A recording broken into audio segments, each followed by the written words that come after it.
I hear you in the background whenever I phone. All right, welcome back. It is a Nut Rock MMA back at it again. This is I'm recording this 3 a.m. on Sunday. I have no fucking voice. Maybe because some very slight reactions I had to Yuri Prochazka versus and Alex Pereira's fights. Yuri! Get him! Swing, Yuri! Come on! Get him! Get him! Alex! Knock his ass out! Get him! Get him! Get him! Get him, Alex! Get him! Knock his shit out! Yeah! Yeah! Yes! Yes!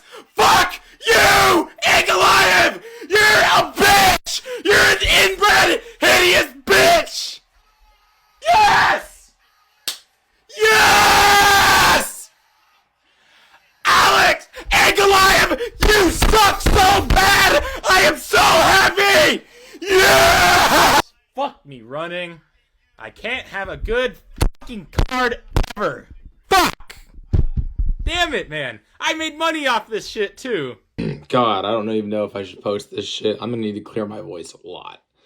But this was an interesting topic I wanted to talk about. I believe that the old school style of fasting that Merab takes part in, helps his success a little bit on a scientific level and a mental health level. Mental health, more or less just mentality level. So obviously Merab just further satisfied his bantamweight GOAT status. I would argue he is very close to even throwing himself in some top 5 all-time arguments. I believe Merab Dvalishvili will only be beaten by time. I think the next time he loses, it's going to be kind of noticeable because he's getting old. I'm not saying this anytime soon. I'm just saying that I believe Merab's only opponent that's going to beat him is time itself. It beats us all eventually. But I believe, I should start with, he's coming off a very impressive win against Corey Sandhagen. I thought Corey was I still picked Merab to win, but I thought Corey was a stylistically difficult matchup for Merab. And Merab still made pretty light work of it, scored a 10-8 round on, I believe, all the judges' scorecards, that being round 2. And I wanted to talk about his fasting method. Merab has the old school kind of boxing MMA fasting method of just straight up depriving yourself of water and food 2 to 3 days before the fight. Some people think this is a bad idea because he probably looks most hellaciously drained fighter in the fucking promotion every single time. Merab looks like fucking hell every time he's cutting weight. It's bad. He looks like a Holocaust victim. But it's working for him, and there's some scientific and just mental benefits that a lot of people with fasting have found. Some of y'all might not know this. I lost about 100 pounds in a year. I'm no stranger to fasting myself, and I have a little bit input to give onto it myself. So with that, kind of a lengthy yap session of an introduction, let's get on to it. I'm going to start with the scientific side of things. First of all, fasting, after you, this is assuming that you're breaking fast, these statistics I'm talking about. After someone is finished fasting, it often actually improves your brain health. And I feel, obviously with cutting weight, the fighters are doing damage to their brain, dehydrating it, and Merab's obviously still dehydrating it. But the way that he cuts weight, he's depriving himself of, he's not allowing any food. And a lot of research has shown that when you are doing either intermittent fasting or a 72-hour fast. When you break that fast and you actually have to eat and drink, your brain actually oftentimes recovers better than you would have not fasting. Which is a little strange to think because obviously when you're fasting, you are depriving yourself of nutrients. But when you break that fast, those nutrients that come back to your brain, they almost help hardwire your brain to be a little stronger.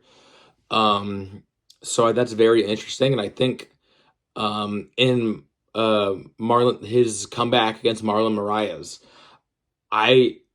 that would have knocked out most of Marlon Moraes' opponents. This was Marlon Moraes, I believe, coming off just losing to Cejudo, if not on a few fights lost. But either way, Moraes was a still very game opponent at that time, and he absolutely wrecked Merab in the first round. I believe Merab's, God, my voice, I am so sorry. I might not even post this shit. My voice is so fucking trashed. I wonder why. Yeah! Yuri! Let's go! Let's go for that!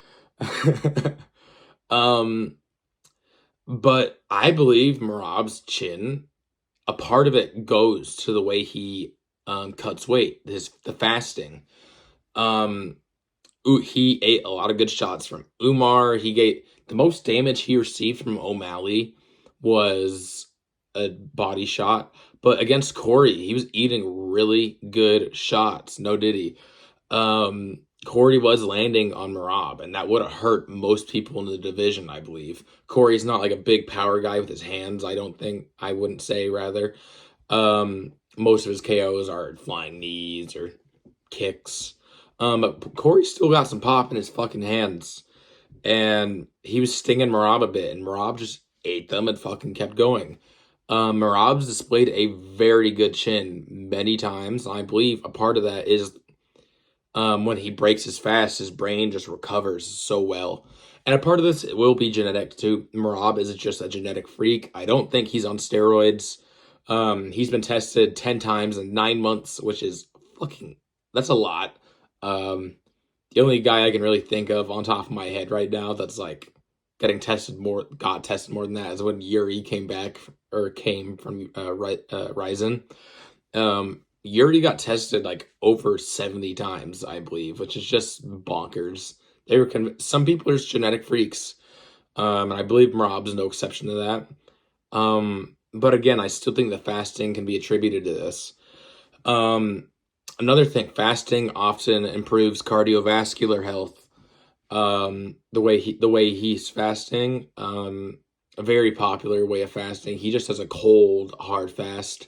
I've done it before. It's very difficult. You got to get a lot of you have to have a lot of discipline to go without water for over 2 days and food. But there's often signs of cardiovascular health. I think obviously the more it's cardio and vascular. I mean, that's what Merab's known for. The dude is a cardio machine, and I think cutting weight the way he does, again, even though he looks like hell when it's happening, I do believe that that the fasting actually helps improve his cardio when he gets to break that fast. There's a lot of benefits to fasting. Some people don't always get them, but I believe Merab, he really reaps the rewards of fasting. And there's also, I'm going to bring up the mental side of things here. When you finish a fast, you already feel like you accomplished something, you won something. I'm not a psychiatrist here, so this could all be purely speculation, and I sound like a fucking retard speaking for Merab. But when you complete a fast, you've already won something, you've accomplished something. And I think having that small mental victory before the fight improves Merab's mentality going into the fight. I think in Merab's brain, it's kind of like, this is a hard part. I got through the hard part. When I get through this hard part here, I'm just going to go out and fucking trash this guy because I know I can.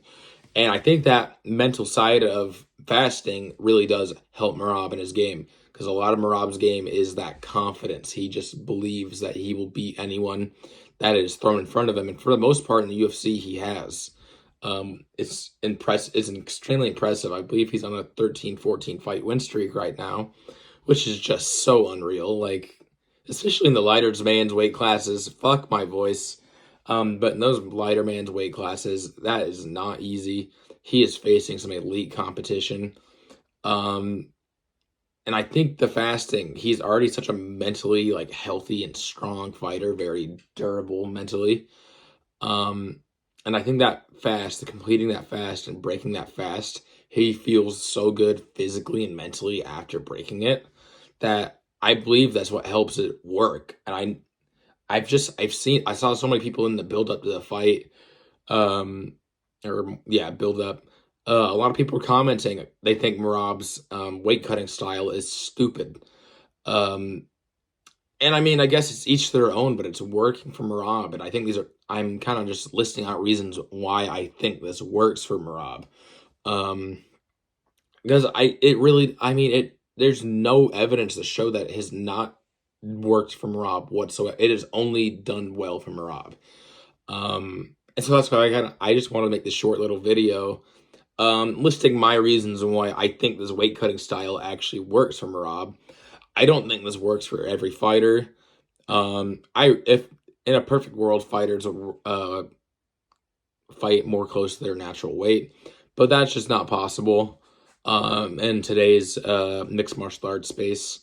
But man, I've really been thinking about it, and it's quite intriguing to me how Merab's strange, very traditional weight cutting style is working for him in the big 2025. And this video, very well, I could just get trashed by somebody who's smarter than me. I would love to hear your input and your thoughts on it. But yeah, I really like. Yeah, I've been thinking about it a lot. I think it's a very intriguing subject. I love learning about how the body works and how certain things you can do to your body help it work. But man, yeah, I just wanted to talk about it. I thought it was really neat. Just how he's shown that the traditional weight cutting style still works years, decades after it's kind of phased out. And so yeah, that's it for the video today. When my voice recovers, if it does recover anytime soon, I will be posting UFC Brazil's my picks. I'm just gonna try to be a little more consistent on YouTube. I'm gonna try to work on getting some better sound quality. And if this, I'm recording my iPhone right now. If this works for Wendigoon for so long, it can work for me. But I really am trying to bring you guys some nice, semi-entertaining content. I like talking with y'all, and you guys keep it respectful. I have some fucking turds that have been lurking in my YouTube account. People aren't very happy with me for my reaction to the Ankalaev knockout, which I was very happy to see. But that's it. So thank you all so much for watching this video. If you got to this point, I am on Instagram and TikTok and Twitch. I am Nutrock MMA all over. And I hope to see you there, and I'll see you soon. Thank you for watching. Nutrock out. I hear you in the background whenever I phone.